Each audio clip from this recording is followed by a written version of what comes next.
What's going on, family? How y'all doing? How y'all doing? Listen, I wanted to make another video follow, basically a part two of the live video I did the other day on narcissistic tactics and also the side effects and the after effects that people feel from narcissistic abuse.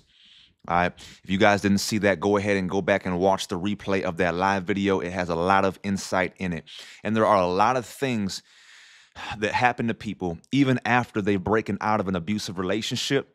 There are side effects that you feel mentally. There are side effects that you feel even physically, like memory loss and even physical tiredness and burnout, that people on the outside will looking in will call you lazy and feel like, oh, you're mentally ill or are you on drugs? But they don't have the proper education to really understand the depth and the severity of what you've went through.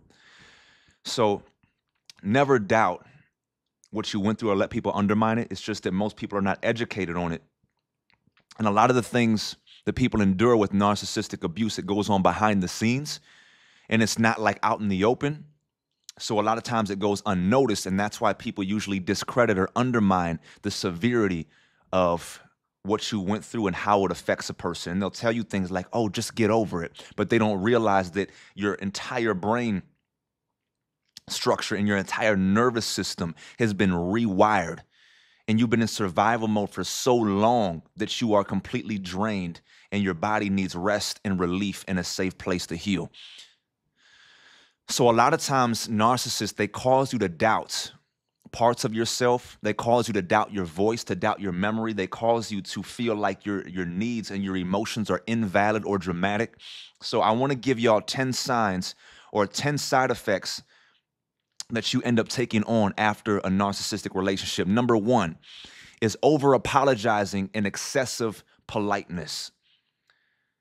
Narcissistic abuse also comes with becoming passive. You become passive and you become timid and you're afraid to speak up for yourself. You apologize for things that you don't need to be apologizing for. You apologize for asking a question. You apologize for needing help. The narcissist didn't just punish your mistakes, but they punished your very existence. They made you feel like you were a burden and a problem just for you existing. So your emotions feel like an inconvenience and you overcompensate, you shrink, you're overly polite and you're overly agreeable. And you will agree with something that you don't actually agree with internally because you don't want to make that person angry. Number two, you even start planning escape routes. You double check locks, you find escape routes in public places. Everywhere you go feels like a threat. Every situation you're in, you're worried that something is going to happen and you're going to have to run or you're going to have to escape from it. Number three, you need to understand that you are allowed to do things. One of the crazy things is that a lot of times when you feel like you're about to succeed in life and you're actually enjoying life, you're traveling somewhere, a lot of times you feel like there's going to be a threat because there's been times in the past where the narcissist has sabotaged you, whether it's your reputation, your job, your other relationships. So you're almost now in a place where you're scared of success. You don't even feel like it's safe to enjoy yourself because you feel like every time life is getting good, you anticipate something bad is going to happen because you've always been in situations where the narcissist, every time life was getting good, they came to ruin it. So you feel like if you get a new job or you go somewhere or you start enjoying life, that the narcissist is going to be threatened by that and that they're going to come after you in some type of way. All right. So every time you go somewhere, you have this constant nervousness and anticipation that they're going to throw some or pull some type of threatening stunt on you. Now, this leads to number four. Okay, you are allowed to go places and enjoy things without being controlled, punished, or told no. But you have to be careful because a lot of times when you suffered for so long, you will shop excessively. You'll spend money excessively because you were never able to spend it before. You go out all the time because you were never able to go out before. You go out and you talk to a bunch of different women or a bunch of different men. You go buck wild. You want to go crazy because of all the time that you feel like you were in chains and you were in a prison. So you're over excessively indulging in all these different things and activities. It's your way of trying to reclaim your power. But the problem is you have to be regulated and balanced in doing this. Otherwise, it can be a destructive coping mechanism because it can cause you to overly indulge, or it can create the desire for overstimulation, which can lead to risky behavior, destructive behavior, substance abuse, all the above. Amen. Number 5, talking to yourself out loud.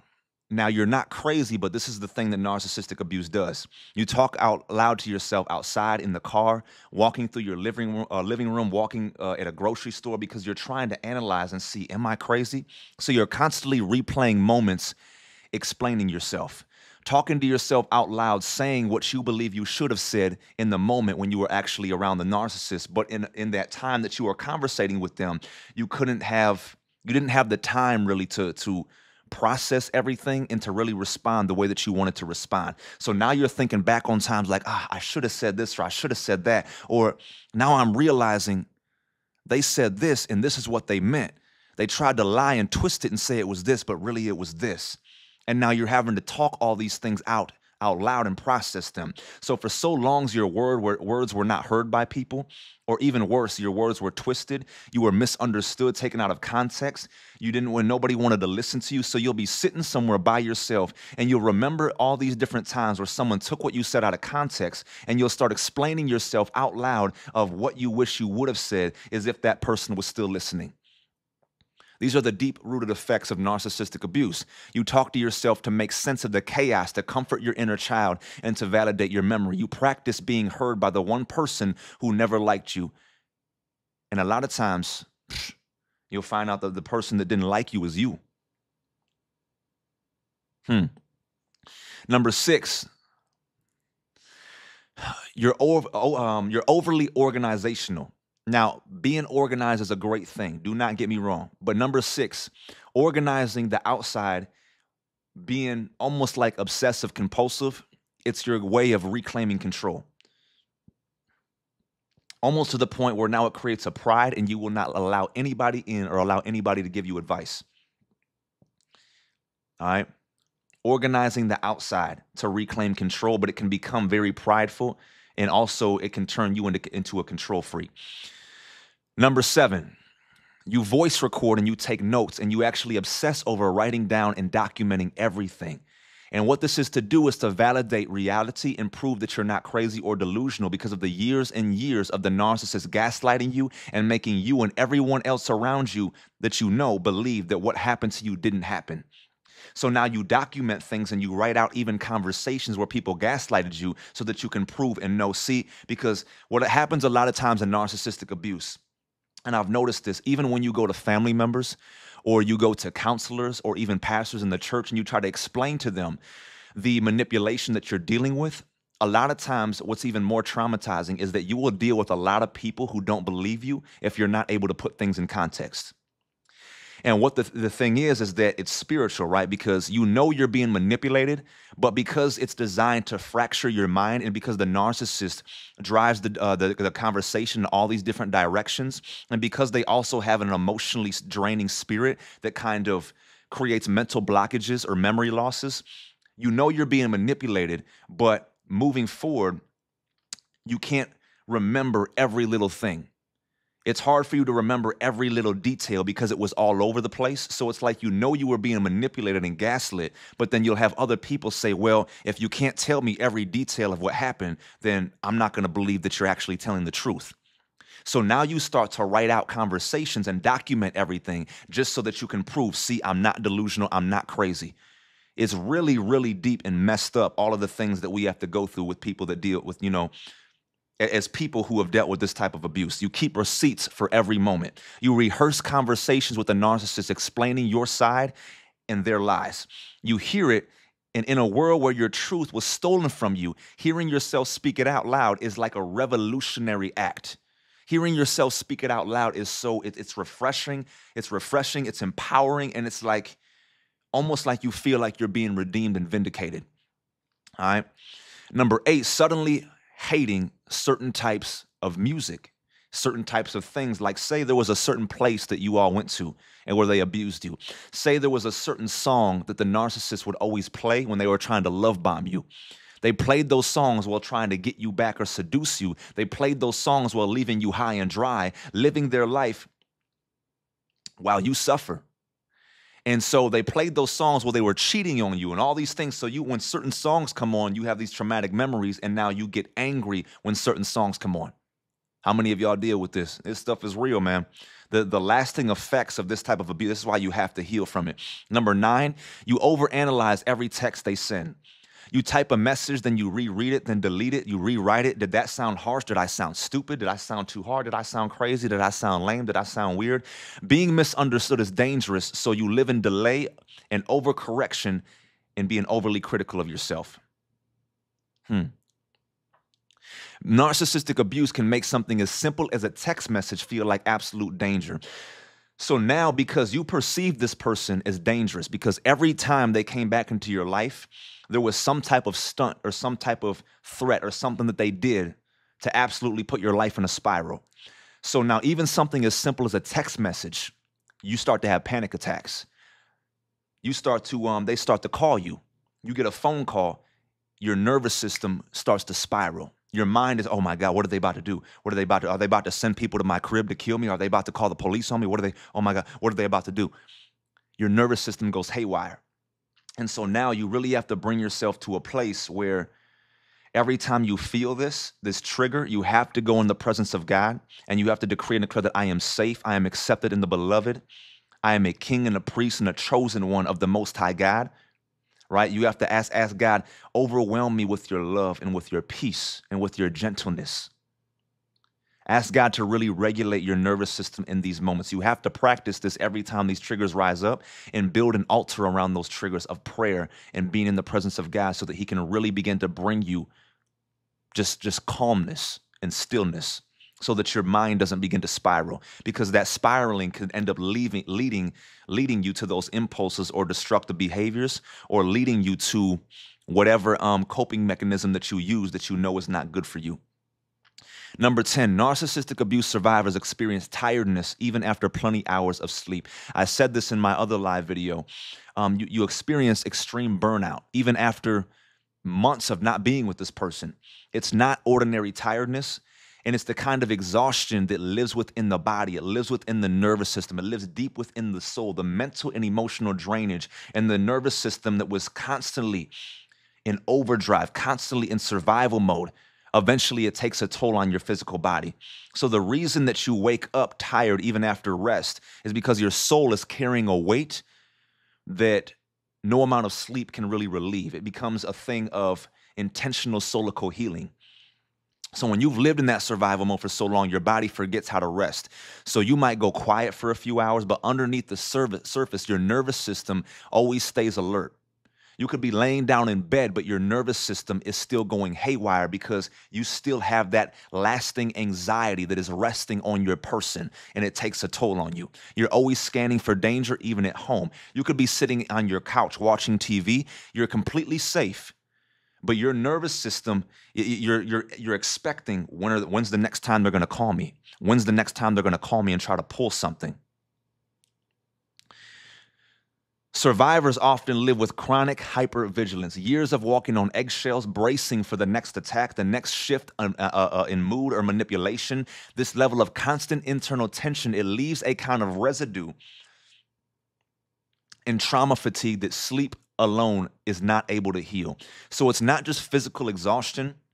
A lot of people, again, like I said in my last video, a lot of people on the outside in will look at it like, Jordan, you're being lazy, or you're being this, or you need medication, or are you on drugs? No. Abuse can do this to you. It's not physical exhaustion, but it's mental and emotional depletion. Loving someone who drains you, gaslights you, confuses your sense of reality, leaves your heart in a permanent state of grief and pain and desperation. It leaves a person so emotionally drained that their bodies almost have a hard time keeping up with functioning in everyday life. Every night your body might rest, but your heart is still processing the unspoken pain. You're still trying to sit there. Your mind is consumed to where you can't be present. And now people are talking to you and you're like, huh? Like, you're there and people are trying to get your attention, but your mind is somewhere else. And they think, what's wrong with him? Is he on drugs? But your mind is so consumed by still trying to process events, still trying to process old conversations. And what did this mean? And what is the reality of what I was just going through? And then when people come into realization of what they were actually going through, it can send them into a deep rage and anger. It can send them into a deep rage and anger because it's sometimes not even till years later that people actually have comprehension and language to articulate, wow, this is the depth of what they were actually doing to me. Because in the moment when they're confusing your reality, a lot of people are not able to realize the severity of what they went through till they're on the outside looking in. When you're in it and you're being manipulated, your mind is under a spell. So you're not like, you feel something's wrong or something's being done to you, but your mind is not fully consciously aware because you're not clear. When you come out of it and you come into healing, you have a clarity and you're looking back and you're like, oh my. So now you also have to deal with the rage, the anger, and the offense that comes with the healing process. It usually gets worse before it gets better, but you have to allow God to navigate you through that so it doesn't send you into a spiral. Unresolved questions and layers of unhealed betrayal, layers in certain depths and dimensions of manipulation, all added on top of each other that a lot of times you're not even able to put language to. And now people around you, family members, see the side effects and they think, what's wrong with you? Is he crazy? He's mentally ill. What is he doing? They have no idea the pain and the trauma. And a lot of people suffer unhealed and unjustified situations like this because they don't have the language to explain it. And when you grow up around people who don't understand this and can't help you, it's really hard for people, you know. And a lot of people, unfortunately, this is why I suggest people go to church, go to therapy, get some discipleship from a spiritual mentor. And I always like to create the awareness of this because I feel like there are more people speaking on these things, but there are still a lot of people who are suffering in silence and are still not aware or not knowing how to articulate what they went through. So their behavior, because of the side effects, causes them to be very misunderstood, looked at wrongly by people when they really just need healing and they want to be loved by somebody.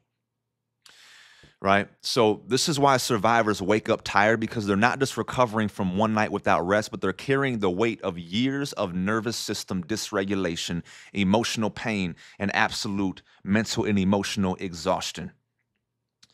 So what would I suggest for people like this? Try your best to find a church, to find a Christian counselor, to find a person who has education on these things so that you really have a safe place to open up and express yourself and express all the things that you went through, because you have to talk it out. You have to write out all these things and get in the presence of God and release them to God. Release them to a person who you feel emotionally safe around. And you have to do the work and be intentional, because if you continue to suppress these things, it's going to continue to alter your perception, and it's going to interfere with your future interactions and your future relationships, and you will end up rejecting and blocking off and burning the bridges of even things that were sent by God to help heal you. Because now you have such a hypervigilancy and such a oversensitivity to rejection. It could cause you to sabotage even the things that are healthy and right for you. Amen. I hope this could help you all. I love y'all, and God bless. Come on, let's get it.